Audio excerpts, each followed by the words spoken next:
97 June 6న కూడా ఉత్పన్నమైంది. Please ఈ ప్రశ్న నేను 97 ఏప్రిల్ 14 పాదయాత్ర మొదలుపెట్టి తెలుగు నేల మీద మొదటి పాదయాత్ర ఎంఆర్పిస్తే, తర్వాతనే రాజశేఖర్ గారు, తర్వాతనే మన చంద్రబాబు నాయుడు గారు, తర్వాతనే మన ఇంకోరు శర్మిల, ఇంకోరు తెలుగు నేలను మొత్తం అత్యంత ప్రభావితం చేసిన పాదయాత్రలో మొదటి పాదయాత్ర. అప్పుడు వెంటనే ఏబిసిడి జరిగింది. హైదరాబాద్కి వచ్చిన రోజే ఏబిసిడి జరిగింది. అంటే మళ్ళా రామ్నగర్లో నేను అప్పుడు ఉన్నప్పుడు, రామ్నగర్లో ఉన్నప్పుడు విలేకరుల సమస్యలు జరిగినప్పుడు అన్న వర్గీకరణ సాధించావు కదా, ఇక నల్లకండ అయిపోతుందా అన్నాడు.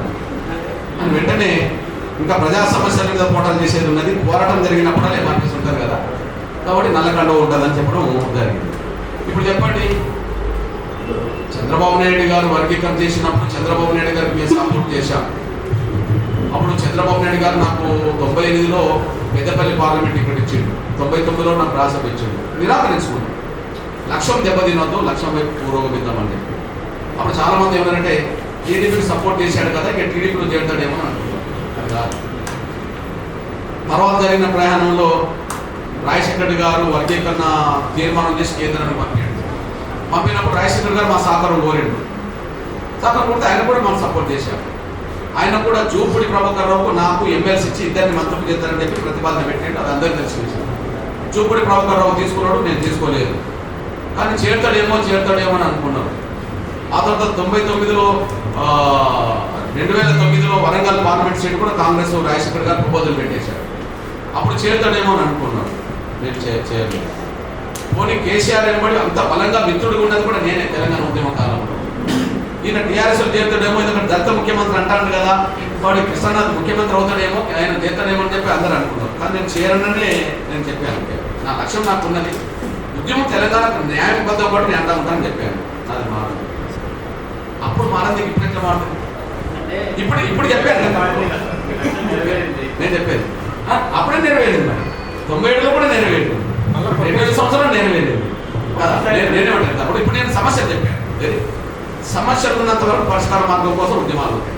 ఉంటాయా లేవు? ఉంటాయి. ఉద్యమాలు జరిగినప్పుడల్లా నిరసన కార్యక్రమాలే కదా ఉద్యమాలు అంటే. నిరసన అంటే నల్లకడవ ఉంటుంది కదా. నాకు తెలిసి ఇప్పుడే కాదు, నా జీవితంలో నల్లకడవ ఇప్పటి వరకు మీరు ఒక పోరాట యోధుడుగా చట్టసభలకు వెళ్ళి నేను ఏం చేయాలా? ఒకటి స్వతంత్ర భూమిక పోషిస్తూనే చట్టసభలకు వెళ్ళే అవకాశం వచ్చినప్పుడు ఆ మార్గాన్ని వెతుకుతా. కానీ స్వేచ్ఛను, స్వతంత్రాన్ని, పేదవర్గాల కోసం మాట్లాడే అవకాశాన్ని కోల్పోయి నేను ఎక్కడికి వెళ్ళాల్సిన అవసరం లేదని భావించుకుంటున్నాను. జీవితం ఉన్నంత వరకు ప్రజల కోసం నేను గొంతెత్తుతుంటూనే ఉంటా, బయట మాట్లాడుతూనే ఉంటా, శక్తి ఉన్నంత నేను పోవడం చేస్తూనే ఉంటా. ప్రజా సమస్యల మీద నేను నిలబడతాను. రాజీ అంటూ నా డిక్షనరీలో ఉంటాను.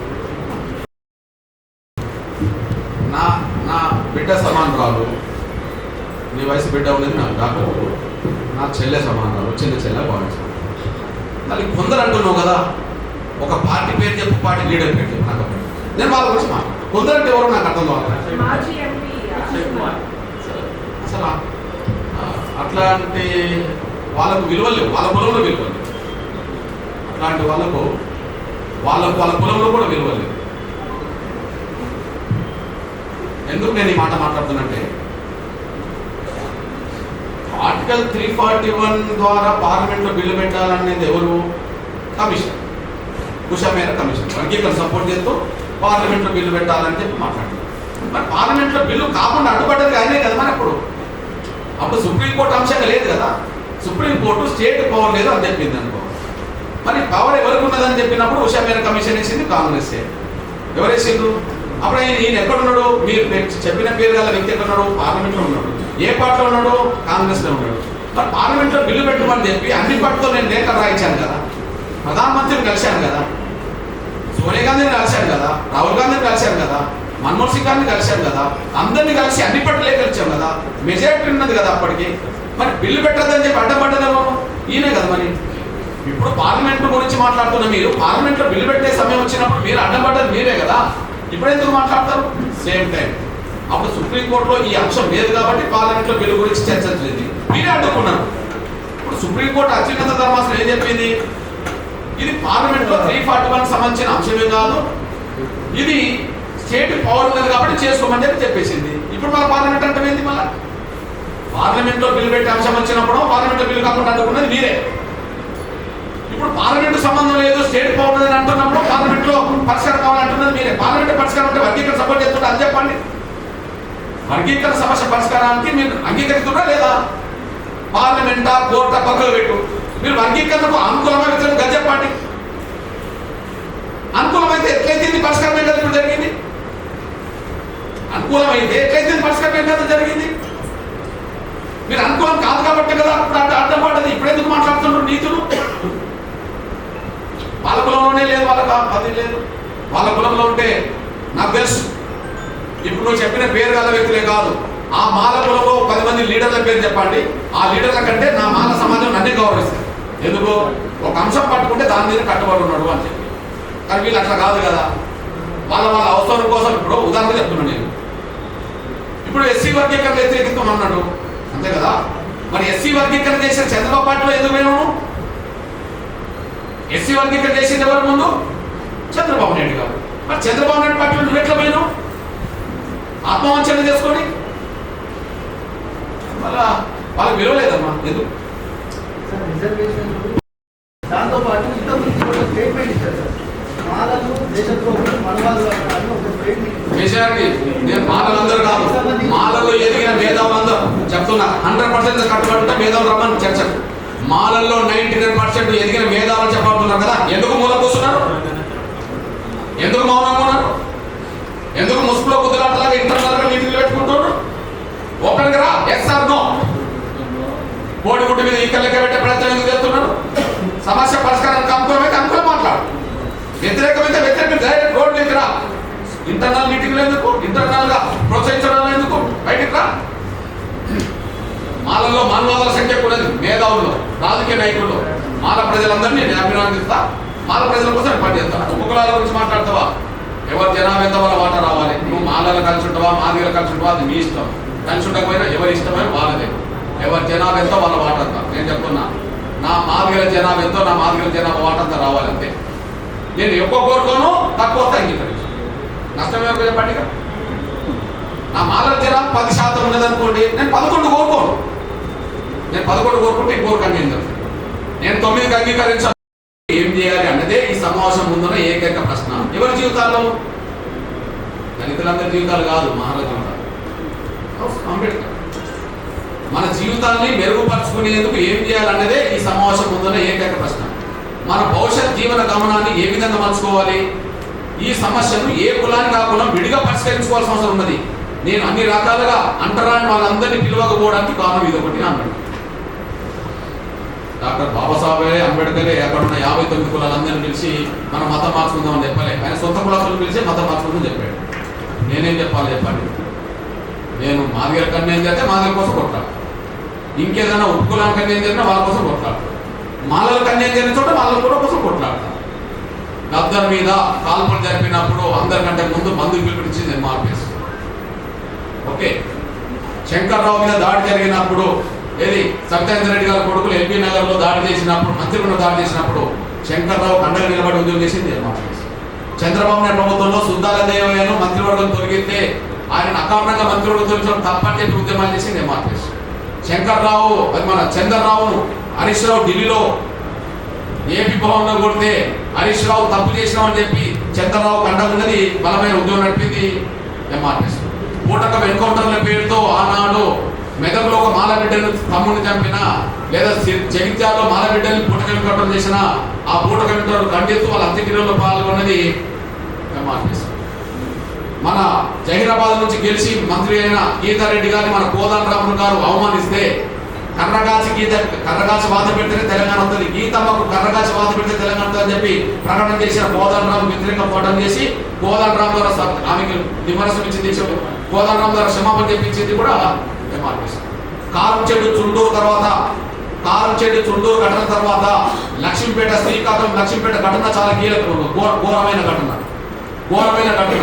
అట్లాంటి ఘోరమైన ఘటనకు నాయకత్వం వహించింది. దళితులందరి కోసం, మాలలందరి కోసం అన్యాయం జరిగిందని చెప్పి ఉద్యమాలు తీసింది ఎంఆర్పిఎస్. అదే సమయంలో ఇక్కడ మీరు అందరూ చూడండి, మనకు మిర్యాలగూడలో ఒక తమ్ముడు చంపబడ్డాడు. ప్రణయ్ దారుణమైన హత్య జరిగితే దానికి నిరసనగా రోడ్ ఎక్కింది, ఉద్యమాలు చేసింది ఎంఆర్పిఎస్. నేను అన్యాయం జరిగింది ఎవరికైనా వాళ్ళ పక్షం నిలబడతారు. బ్రాహ్మణులకు అన్యాయం జరిగిన బ్రాహ్మణుల కోసం నిలబడ్డారు. ఎక్కడ మోహన్ బాబు గారు కొడుకు ఏదో సినిమా తీస్తే ఆ సినిమాకు వ్యతిరేకంగా మాకు అవమానం జరిగిందని చెప్పి నా బ్రాహ్మణ తమ్ముళ్ళు అందరూ కలిసి కొంత ధర్నా చేయకపోతే వాళ్ళ మీద మళ్ళీ దాడి జరిగింది. అప్పుడు నేను బ్రాహ్మణ సమాజానికి అండగా నిలబడి నువ్వు అది కరెక్ట్ కాదు, అవమానించడమే కరెక్ట్ అవుతుంది, సినిమా తీయడమే తప్ప అనుకుంటే నువ్వు దాడి చేయడం తప్పని చెప్పారు. కంచె లాంటి మేధావి వయసులను అవమానించినట్టుగా ఒక వ్యాసం రాస్తే నేను వయసులకు అండగా నిలబడి వయసుల తరఫున మాట్లాడింది ఎంఆర్పిఎస్. బీసీలకు అన్యాయం జరిగిన బీసీల పక్షాన ఉన్నా, మహిళలకు అన్యాయం జరిగిన మహిళల పక్షాన ఉన్నా. మీ అందరూ తెలుసు, ఇందిరా పార్కులో కేసీఆర్ మంత్రివర్గంలో ఒక మహిళ లేకపోతే, మహిళలందరినీ సమీకరించి, అన్ని పార్టీల మహిళలను సమీకరించి 1,56,000 మంది మహిళలతో మీటింగ్ పెట్టి మహిళలకు మంత్రివర్గంలో చోటు ఎందుకు లేదని చెప్పి ప్రశ్నించింది కూడా ఎంఆర్పిఎస్. మాదిగల కోసమే కాదు, సమాజంలో అందరి కోసం పనిచేసింది ఎంఆర్పిఎస్. కాబట్టి నేను విజ్ఞప్తి చేస్తున్నా, మీ ప్రశ్నకు ఎవరు వాటా వాళ్ళకి దక్కాలి. నా జాతి వాటా 10% అయితే నేను 11 కోరా. ఎట్లా తెలుస్తుంది? జనాభా ఎంత వాళ్ళ వాటా అంతా, అంతే కదా. నా జాతి వాటా కంటే 1% నేను తక్కువ వచ్చినా అంగీకరించాను. ఇది అంటే గతంలో మీరు కాంగ్రెస్ పార్టీ దళితులకు వ్యతిరేక పార్టీ, అందులో ప్రత్యేకంగా మాదిగలకు వ్యతిరేకంగా ఉన్న పార్టీ కాంగ్రెస్ పార్టీ అని మీరు పలుమార్లు ఇక్కడ ప్రెస్ మీట్ పెట్టి చెప్పారు. అంటే ఒక ఎంపీ ఎన్నికల్లో 3 స్థానాల్లో కూడా ఒక దళితుడికి అంటే మాదిగ జాతికి సంబంధించి సీట్ ఇవ్వలేదని చెప్పారు. ఇప్పుడు రేవంత్ రెడ్డి దీన్ని ఇంప్లిమెంట్ చేస్తాడని మీరు అనుకుంటున్నారా? దళిత సామాజిక వర్గం మొత్తం కూడా మాదిగ సామాజిక వర్గం దీని మీద ఎట్లా ఉంటున్నారు, దానికి ఏం సూచన చేయబోతున్నారు? విషయం ఏంటంటే, సమస్యను బట్టి సందర్భం బట్టి నా ప్రకటనలు ఉంటే నిర్ణయం, సమస్యను బట్టి సందర్భం బట్టి నా ప్రకటనలు ఉంటే నిర్ణయం. నా ప్రధాన సమస్య ఏంటిది? వర్గీకరణ సపోర్ట్ చేసిన అందరూ సపోర్ట్ చేశారు. ఇప్పుడు ఒక సమయంలో వర్గీకరణ రాజశేఖర్ గారు సపోర్ట్ చేశాడు, నేను సపోర్ట్ చేశాను. ఒక సమయంలో వర్గీకరణ సపోర్ట్ చేసిండు ఉత్తమ్ కుమార్ రెడ్డి గారు, ఆయన నాయకత్వంలో ఉన్న కాంగ్రెస్ పార్టీ కూడా నేను సపోర్ట్ చేశాను. మీరు ఇది చూడండి, రాహుల్ గాంధీ గారు, నేను, చంద్రబాబు నాయుడు గారు, ఉత్తమ్ కుమార్ రెడ్డి గారు, అప్పుడు ఇంకా రేవంత్ రెడ్డి గారు బహుశా ఎక్కడున్నాడో నాకు తెలియదు, కానీ నేను ఒక వేదికను పంచుకున్నాం. 2018 ఎన్నికల్లో ఖమ్మం వేదికతో పాటు 2018 ఎన్నికల్లో పాటు ఖమ్మం వేదికతో పాటు చాలా వేదికలను రాహుల్ గాంధీతో మేము పంచుకున్న చరిత్ర ఉన్నది. మీ దృష్టి నేను తీసుకోవాలి. ఎస్సీ వర్గీకరణ చేస్తామనంటే నేను సపోర్ట్ చేశాను, కానీ ఎస్సీ వర్గీకరణ మీద నిర్లక్ష్యం చేస్తే నేను ఎదుర్కొన్నాను. ఎగ్జాంపుల్, ఇప్పుడు రేవంత్ రెడ్డి గారు ఎస్సీ వర్గీకరణ కనుక మాట్లాడిననుకో, మరి నేను వరంగల్లో ఆయనకు సపోర్ట్ చేసిందని ఆయనే చెప్పుకున్నాడుగా. అంతకుముందు ఇప్పుడుగా అదే సమయంలో మన మల్కాజ్గిరి పార్లమెంట్ అప్పుడు ఎంఆర్పిఎస్ నాకు సపోర్ట్ చేసిన ఆయన చెప్పుకున్నాడు కదా. మరి నేను ఎందుకు సపోర్ట్ చేయాల్సి వచ్చింది? వర్గీకరణకు నేను న్యాయం చేస్తాను, మీకు అండగా నిలబడతాను, పార్లమెంట్లో మాట్లాడతానంటే నేను సపోర్ట్ చేశాను. కానీ ఆయన పిసిసి అధ్యక్షుడు అయిన తర్వాత మా సీట్లు తగ్గింది, ముఖ్యమంత్రి కాదు. ఉదాహరణకు అంతకుముందు కంటే ఒక 3-4 సీట్లు మాకు తగ్గినాయి అసెంబ్లీ ఎన్నికలకు. నేను వ్యతిరేకించాను, నా కోసం కాదు కదా. కాంగ్రెస్ పార్టీలో ఉండబడే మా మాదిగ బిడ్డలకు న్యాయమైన మాట దక్కాలని నేను కోరుకున్నా, నాకు దక్కలేదు. మీరు అన్నదే గుర్తు చేశాను. పార్లమెంట్ ఎన్నికల్లో అసలు తెలంగాణలో ఎస్సీలో 170% గల మాదిగలకు ఒక సీట్ రాలేదు. కాంగ్రెస్ పార్టీలో మా మాల సోదరుల ఆధిపత్యం ఎట్లుంటుందంటే మీరు గమనించండి, ఇక్కడ 3 పార్లమెంట్ స్థానాల్లో మాకు ఒకటి రాలేదు. ఆంధ్రప్రదేశ్లో 4 ఉంటాయి ఎస్సీ రిజర్వేషన్. ఇక్కడ వరంగల్, పెద్దపల్లి, నాగర్ కర్నూలు, అక్కడ చిత్తూరు, తిరుపతి, బాపట్ల, అమలాపురం, అక్కడ 4 కదా. ఇక్కడ గెలిచే అవకాశం ఉన్నది కాంగ్రెస్. రిజర్వేషన్ సీట్లని కాంగ్రెస్ గెలిచింది కదా, అక్కడ గెలవదు. ఎడా ఆంధ్రప్రదేశ్లో గెలవదు, ఒకటి కూడా గెలవదు. అక్కడ వైసీపీ టీడీ మధ్యలో ఇదే ఉంటుంది. గెలవని చోట 4 చోట్ల కూడా మాకు అవకాశం లేదు.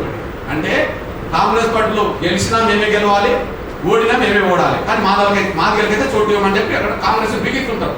అది 4 చోట్ల కూడా మాదిగలకు ఒక్కటి రాలి, ఓడిపోయాక ఆంధ్రప్రదేశ్లో కాంగ్రెస్ గెలిచి ఎంపీలు అవుతారని చెప్పి ఎవరన్నా ఉన్నది. ఇప్పుడు ఆయన ఓడిపోయే కాడ కూడా 4 సీట్లు కాంగ్రెస్ మాలకి ఇచ్చింది, మాదిగలకు ఒకటి రానివ్వలేదు. ఇక్కడ 3 మాకు ఒక్కటి కూడా రానివ్వలేదు. అంటే అన్యాయం జరిగిన సందర్భం వచ్చినప్పుడు నేను అన్యాయానికి వ్యతిరేకంగా మాట్లాడాలి కదా. ఓకే, ఇప్పుడు సుప్రీంకోర్టు జడ్జిమెంట్ ఇచ్చింది, సుప్రీంకోర్టు జడ్జిమెంట్ ఇచ్చిన తర్వాత రేవంత్ రెడ్డి గారు ప్రకటన చేసిండు కదా, భారతదేశంలో అందరికంటే ముందు నేనే అమలు చేస్తాను అన్నాడు. నేను ముందు ప్రత్యేకంగా చంద్రబాబు నాయుడుకు ధన్యవాదాలు చెప్పాను. ఎందుకంటే ఆయన తీసుకొచ్చాటమే, ఆయన వల్లనే మాకు వర్గీకరణ గతంలో జరిగింది, మేము కొంత మా పిల్లలు మేలు జరిగింది, ప్రత్యేక ధన్యవాదాలు చెప్పి ఆయన అమలు చేస్తాను అంటున్నారు. ఓకే, కానీ రేవంత్ రెడ్డి గారు అసెంబ్లీలో ఏం చెప్పిండు?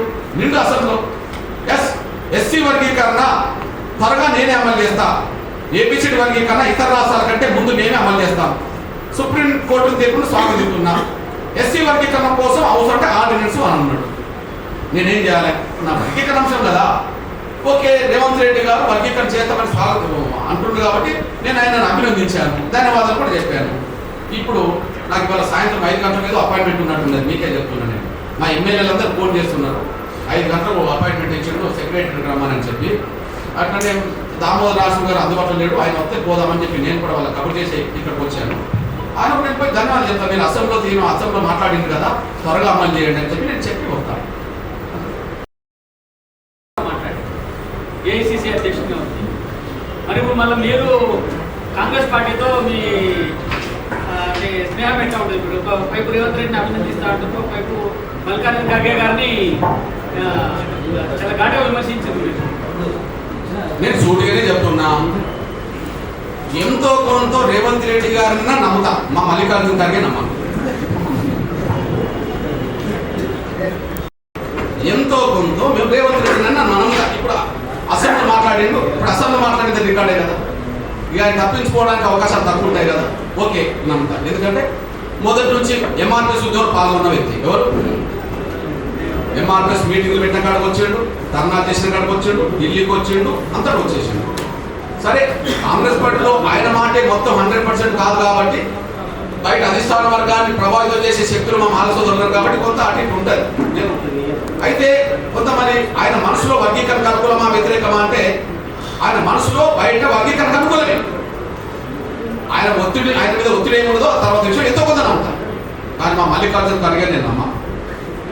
మల్లికార్జున ఖర్గేనే ఈ సమస్యలకు అడ్డపడుతున్నాడు, వర్గీకరణ సమస్యకు అడ్డపడుతున్నాడు.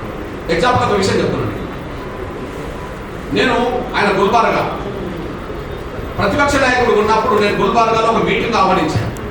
వచ్చిండు, ఎస్సీ వర్గీకరణ మీద కమిషన్, సదాశివ కమిషన్ వర్గీకరణ తీర్పు చెప్పింది, మీ కర్ణాటక ప్రభుత్వం ఎస్సీ కృష్ణ ప్రభుత్వం వేసింది, దీని మీద మీ అభిప్రాయం చెప్పమన్నా. నేను అసలు కమిషన్ ఏదో నాకు తెలియదు అన్నాడు. వేసింది ఎవరు? కాంగ్రెస్ ప్రభుత్వం. ఈయనది ఏ రాష్ట్రం? కర్ణాటక. ఎస్సీ వర్గీకరణ అవసరం లేదనే విషయంలో కమిషన్ పడితే కమిషన్ మీద కర్ణాటక అంతా బగ్గుమంటారు అనుకూలంగా, కానీ కమిషన్ ఏదో నాకు తెలియదు అన్నాడు. ఇప్పుడు మీ దృష్టికి తీసుకొస్తున్నాడు. ఇప్పుడు సిద్ధరామయ్య ఎస్సీ వర్గీకరణ స్వాగతించాడు కదా, ఎవరు? సిద్ధరామయ్య స్టాలిన్ స్వాగతించాడు. ఎవరు? ఏ రాష్ట్ర ముఖ్యమంత్రి? కర్ణాటక ముఖ్యమంత్రి సిద్ధరామయ్య కాంగ్రెస్ స్వాగతించాడు. మరి ఖర్గే ఎందుకు స్వాగతించాలి? ఇటు రేవంత్ రెడ్డి స్వాగతించాడు. ఇప్పుడు రేవంత్ రెడ్డి స్వాగతించాడు కదా, మీకు ఊహించాను కదా. ఓకే, మరి కాంగ్రెస్ ముఖ్యమంత్రి రేవంత్ రెడ్డి స్వాగతించాడు, కాంగ్రెస్ ముఖ్యమంత్రి ఆయన సొంత రాష్ట్రంలో స్వాగతించాడు. ఖర్గే ఎందుకు మౌనంగా ఉన్నాడు దీని మీద? సింపుల్ విషయం. నేను అందుకనే ఆయన నమ్మను అన్న విషయం చెప్తున్నాను నేను. ఇప్పుడు అసలు ఎస్సీ వర్గీకరణ ఒక రాష్ట్రంలో మొదలైంది ఎక్కడ? పంజాబ్లో. పంజాబ్లో వర్గీకరణ చేసింది ఎవరు? కాంగ్రెస్. ఎవరు? కాంగ్రెస్. జైల్ సింగ్ గారు ముఖ్యమంత్రి ఉన్నప్పుడు 70లో వర్గీకరణ జరిగింది. ఆ పరంపర భాగంగా ఇగో ఇక్కడ దాకా వచ్చేసింది అనుకుందాం. వర్గీకరణ చేసింది ఎవరు? కాంగ్రెస్. ఇప్పుడు మీకు రాష్ట్రపతి ఫోటో చూపించారు కదా, ఎవరిది? రాష్ట్రపతి ఫోటో చూపించారు కదా, ఆయన ఎవరు? దళితుడే. ఎవరు? కేఆర్ నారాయణ. 99లో ఎస్సీ వర్గీకరణ అమలు చేయవచ్చు అని చెప్పి ఆర్డినెన్స్ ఇచ్చింది ఆయనే, ఆదేశాలు ఇచ్చింది ఆయనే. ఆయన ఎవరు? కేరళ. మరి ఎస్సీ వర్గీకరణ మీద నా దగ్గర కాంగ్రెస్ అనుకూలం అనడానికి 100 స్టేట్మెంట్లు ఉంటాయి. ఇప్పుడు రాహుల్ గాంధీ ఉన్నాడు, వాళ్ళ రాష్ట్రం ఏది? ఉత్తరప్రదేశ్. సోనియా గాంధీ ఎక్కడి నుంచి గెలుచుకుంటూ వచ్చింది? ఉత్తరప్రదేశ్. రాహుల్ గాంధీ ఎక్కడి నుంచి గెలుచుకుంటూ వచ్చింది? ఉత్తరప్రదేశ్. వాళ్ళందరూ ఎక్కడి నుంచి గెలుచుకుంటారు? ఉత్తరప్రదేశ్. ఉత్తరప్రదేశ్ 2012 మేనిఫెస్టోలో ఎస్సీ వర్గీకరణ ఉన్నది, మేము అమలు చేస్తామని. ఎస్సీ వర్గీకరణ చేస్తామని ఉత్తరప్రదేశ్లో ఉన్నది. ఓకే, ఉత్తమ్ కుమార్ రెడ్డి అప్పుడు ఉంటుంది, ఓకే, సోనియా గాంధీ అప్పుడు ఉంటుంది, కర్ణాటకలో సిద్ధరామయ్య చెప్తాడు, అందరూ చెప్తారు, రాజశేఖర్ గారు చెప్తాడు, ఖర్గే మాత్రం చెప్తాడు. ఏంటి మరి నేను చెప్తున్నాను, ఖర్గే వాళ్ళ కులానికే నాయకుడు, దళితులందరికీ నాయకుడు కాదు. ఎవరు ఖర్గే అన్నట్టయినా వాళ్ళ కులానికి మాత్రమే నాయకుడు, చలవాదే అయినా, అంటే ఇటు మాలలు సమానం అనుకుంటారు వాళ్ళు, చలవాదే వాళ్ళకు మాత్రమే నాయకుడు ఉంటాడేమో, కానీ ఆయన దళితులందరికీ నాయకుడు కాదు. సేమ్ టైం అసలు రాహుల్ గాంధీ ఎందుకు మౌనం ఉన్నాడు? రాహుల్ గాంధీ ఎందుకు మౌనం ఉన్నాడు? సోనియా గాంధీ ఎందుకు మౌనం ఉన్నది? ఉషా మేర కమిషన్ వేయించింది ఎవరు? సోనియా గాంధీ కదా. వర్గీకరణ తీర్పును ఎందుకు స్వాగతించలేకపోయినారు? రాహుల్ గాంధీ గారు 2018 అసెంబ్లీ ఎన్నికల్లో ఇక్కడ మిలిటరీ ప్రెస్ జరిగింది, ఎడిటర్ సమావేశం జరిగింది రాహుల్ గాంధీతో జరిగిన ఎడిటర్ సమావేశంలో ఎస్సీ వర్గీకరణ అనుకూలంగా మాట్లాడింది కదా. యూపీఏ పార్టీలన్నింటినీ వాళ్ళ అభిప్రాయం అనుకూలంగా తీసుకొని యూపీఏ మొత్తం సపోర్ట్ చేస్తారని చెప్పాడు కదా. చెప్పినప్పుడే కదా ఆయనతో నేను కలిసి తిరిగింది, గద్వాల సభలో ఎస్సీ వర్గీకరణ అమలు చేస్తామని చెప్పి ఆయనే చెప్పేసాడు. నోటి మాట కూడా ఉన్నది కదా, రికార్డు ఉన్నది, నోటి మాట ఉన్నది. ఎందుకు మాట్లాడతలేడు? కాంగ్రెస్ లో మా మాల సామాజిక వర్గం సంవత్సరాల పలుకోడు ఎక్కువ కాబట్టి వాళ్ళు నోటు పంపిస్తున్నారు. ఖర్గే పక్కనే ఉన్నాడు కదా, ఖర్గే మాట్లాడాడు తీర్పు మీద, రాహుల్ గాంధీ మాట్లాడని వాడు, వాళ్ళు పలుకోడు ఎట్లున్నది. ఖర్గే సంగతి ఇక్కడనే కాదు, దేశవ్యాప్తంగా తెలుసుకుంటాం. ఇక్కడనే కాదు, ఆయన వదలండు. రేవంత్ రెడ్డినైనా కొంత సమయంలో నేను అభినందిస్తా, అవసరం ఉంటే నేను అండగా అది ఆయనకు అభినందన చెప్తా. ఎందుకు స్వాగతించాడు? నేను సిద్ధరామయ్యని అభినందిస్తా, స్వాగతించాడు ఆయన రాష్ట్రం. ఎందుకు మౌనం ఉన్నాడు? కాంగ్రెస్ పార్టీ జాతీయ అధ్యక్షుడు కర్ణాటక ఎస్సీ వర్గీకరణ మేనిఫెస్టో పెట్టింది కదా, ఇది కర్ణాటక మేనిఫెస్టో. అంతేకాదు చేవెళ్ళ డిక్లరేషన్ చేసింది ఎవరు? చేవెళ్ళ ఎస్సీ డిక్లరేషన్ చేసింది ఎవరు? ఖర్గేనే. మరి ఖర్గే ఎందుకు మాట్లాడతలేడు? చేవెళ్ళ ఎస్సీ డిక్లరేషన్ లో ఏమున్నది చూడండి బ్రదర్. ఖర్గే చేతుల నుంచే కదా డిక్లేర్ అయింది. ఇగో ఎస్సీ వర్గీకరణ దామాషా ప్రకారం ఎస్సీ రిజర్వేషన్ పెంచడంతో పాటు ఎస్సీ రిజర్వేషన్ లో ఏపీసీ అమలు చేద్దామని చెప్పేసాడు. ఎవరి చేతుల మీద వచ్చింది ఇది? మొదటి పేజే బ్రదర్, ఇంకా పేజ్ నెంబర్లు కూడా తిరగాల్సి ఉంటుంది. మొదటి పేజే. నమ్మించే కాడ మొదటి కాడ ఉంటారు, అమలు చేసే కాడ చివరి కూడా ఉంటారు. మొదటి హామీ, మొదటి పేజీ, మొదటి హామీ. నమ్మించే కాడ మొదటి. ఈయన ఖర్గే చేతుల నుంచి బ్రదర్ ఫోటో కూడా ఉన్నది కదా, ఇగో చూడండి. ఖర్గే చేతుల మీదనే ఉంటుంది. కర్ణాటకలో ఎస్సీ వర్గీకరణ కాంగ్రెస్ పార్టీ మేనిఫెస్టో ఖర్గే ఉంటుందా? అంటే నమ్మించే కాడ మాత్రం ఉంటారు, కానీ పరిష్కారం అయ్యేటప్పుడు మాత్రం కుట్రలు చేస్తారా? ఖర్గే ఎస్సీ వర్గీకరణ స్టేట్మెంట్ ఇవ్వమన్నాడు, ఇక్కడ నుంచి డిమాండ్ చేస్తున్నా. ఎస్ఆర్ నో అనుకూలమా కాదు? నేనే ప్రతిమానమే. నీ కాంగ్రెస్ పార్టీ స్టాండ్ చెప్పు. ఉత్తరప్రదేశ్లో ఎస్సీ వర్గీకరణ ఎందుకు హామీ ఇచ్చారో చెప్పు. కర్ణాటకలో ఎస్సీ వర్గీకరణ ఎందుకు హామీ ఇచ్చారో చెప్పు.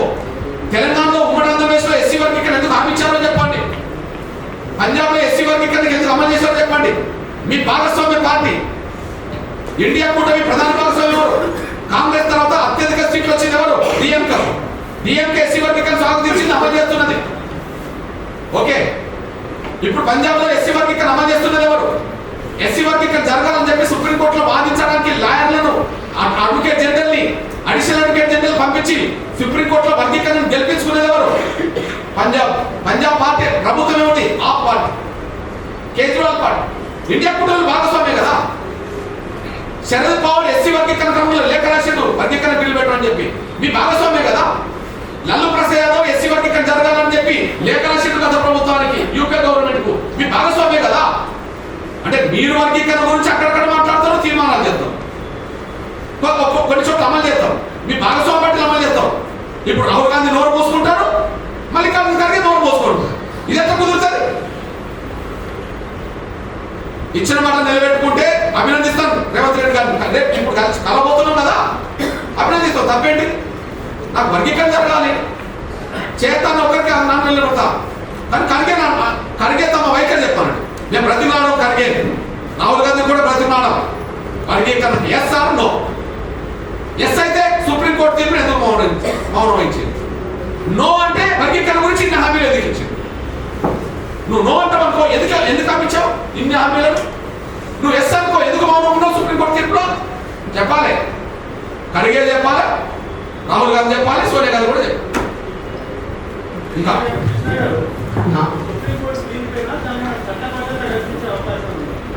బ్రదర్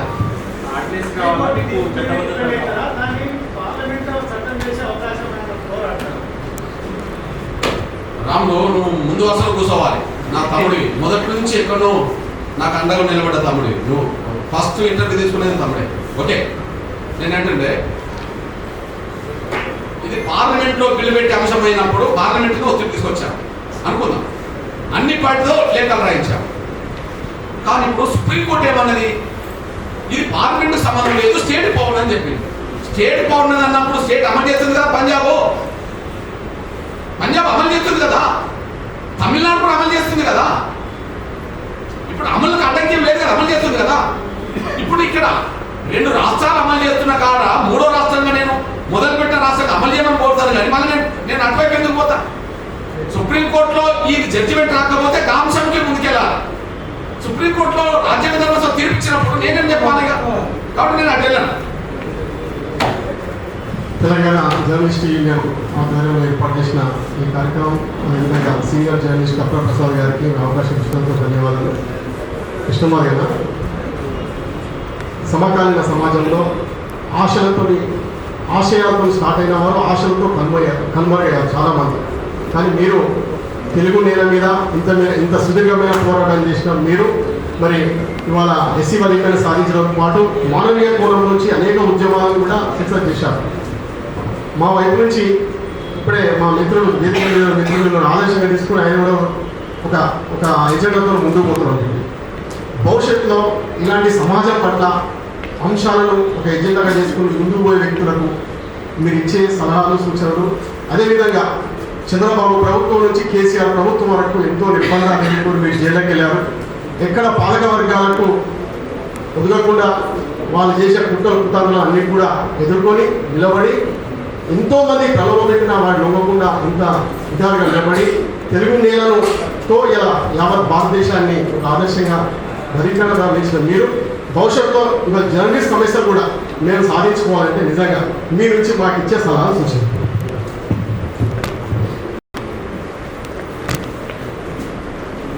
ప్రధానంగా తెలంగాణ రాష్ట్ర ఏర్పాటు ఉద్యమంలో జర్నలిస్టుల పాత్ర చాలా అద్వితీయమైన పాత్ర, చాలా గొప్ప పాత్ర. ఆ విషయాన్ని కేసీఆర్ గారు పదే పదే దాన్ని మాట్లాడిండు, మేనిఫెస్టో కూడా పెట్టేసిండు. కానీ తర్వాత జర్నలిస్టులకు సంబంధించిన యూనియన్ ప్రధాన నాయకత్వం ఏదైతే ఉన్నదో ఆ అంశాలను పరిష్కరించే దశగా ఒత్తిడి పెంచాల్సింది పోయి వాళ్ళు ఇచ్చే కేసీఆర్ ఇచ్చే అవకాశాలకు ఆయన వెళ్ళిపోవడం వల్ల దీని మీద గట్టిగా మాట్లాడే సంఘాలు కొంత వెంటనే ముందుకు రాలేకుండా పోయింది. ఇక అప్పుడు ఆయన ఏ అంశం రోడ్డుకి తీసుకొచ్చినా కూడా ఆ రోడ్డుకి తీసుకొచ్చిన వాళ్ళందరినీ ఏదో రకంగా ఇబ్బందులు పెట్టి నిర్బంధం పెట్టి అద్దెతున్న రోజుల్లో కొద్దిగా వెనుక అడిగేసిన పరిస్థితి అన్ని సంఘాలలాగానే జర్నలిస్ట్ యూనియన్లో కూడా కొంత స్తబ్దత కనిపించింది.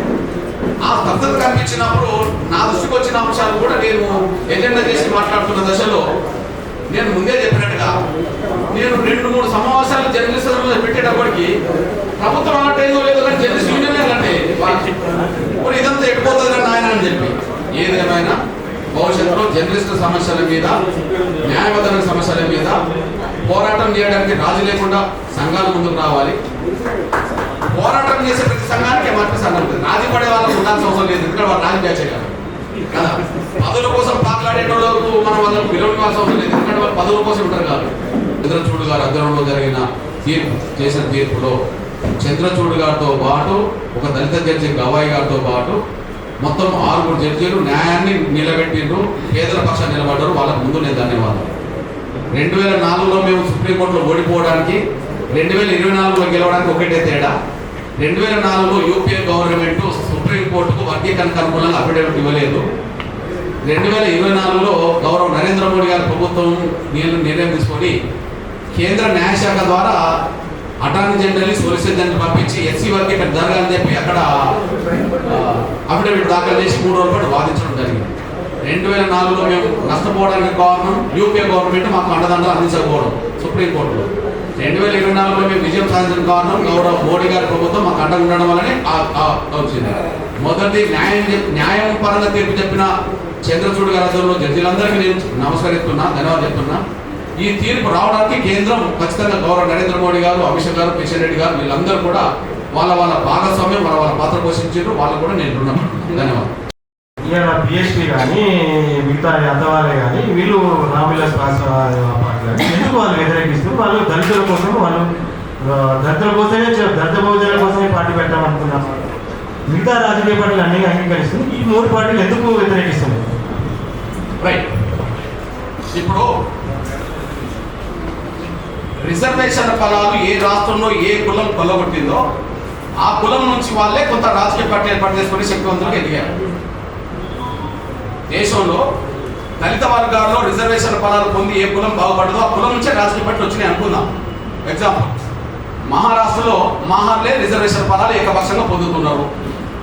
మహార్ల ప్రతినిధి అయిన అంబేద్కర్ రిజర్వేషన్ల కోసం పోరాటం చేసిన మాట ఎంత వాస్తవమో ఆర్పిఐని ఏర్పాటు చేసింది అంతే వాస్తవం. ఇప్పుడు ఆర్పిఐ నుంచి వచ్చిన రామదాస్ అథవాలే వర్గీకరణ వ్యతిరేకిస్తున్నాడు. ఎందుకు? ఇక్కడ మాలలు ఎందుకు వ్యతిరేకిస్తున్నారు? ఎక్కువ లబ్ధిదారులు వాళ్ళే కాబట్టి వర్గీకరణ జరగదు అంటున్నారు. మరి మహార్లు ఎవరు? అక్కడ లబ్ధిదారులు వాళ్ళే. ఇప్పుడు రామదాస్ అథవాల్ ఎవరి ప్రతినిధి? దళితులందరి ప్రతినిధా? మహార్ల ప్రతినిధి.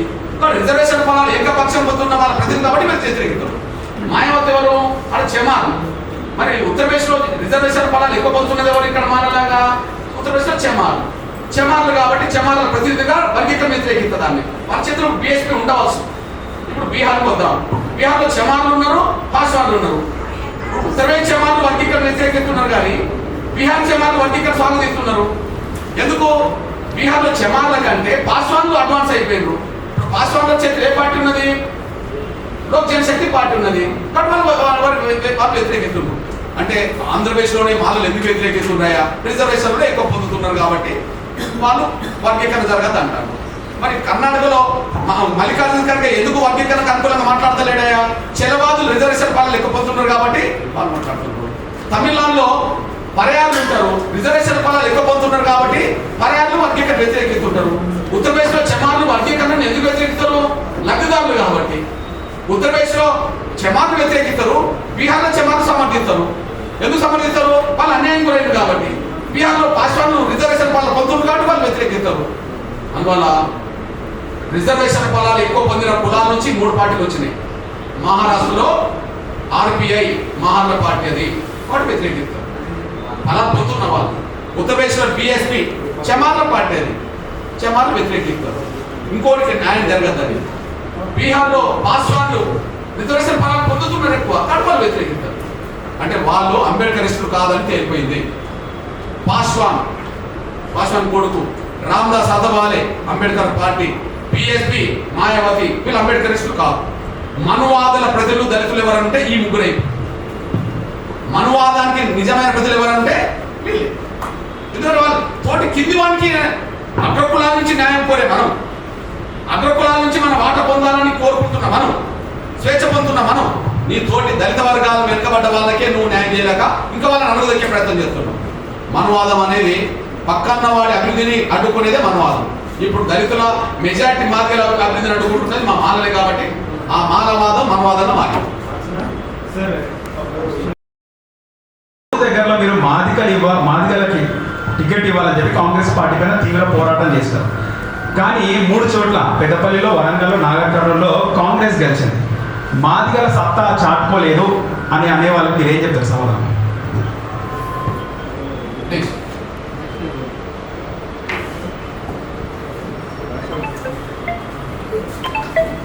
ఓకే, మేము ప్లీజ్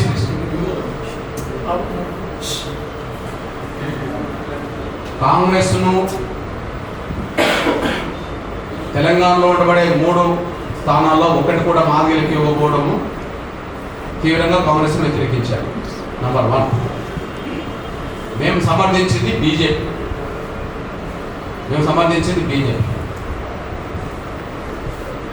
ఆ 3 చోట్ల పెద్దపల్లి, వరంగల్, నాగర్ కర్నూలు ఈ 3 చోట్ల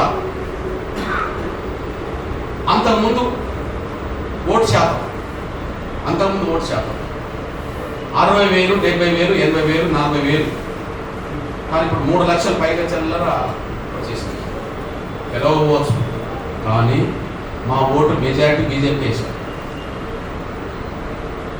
మా ఓటు ఒక్కటే కాదు, సమాజం ఓటు కూడా పడాలి కదా. కానీ ఇక్కడ మీరు గమనించండి, మొన్నటి ఎన్నికల పరంపర ఒకసారి మీరు ఆలోచించండి. మొన్నటి ఎన్నికల పరంపర, పార్లమెంట్ ఎన్నికలు బీజేపీ ఉత్తరాది రాష్ట్రాల్లో నష్టపోయింది.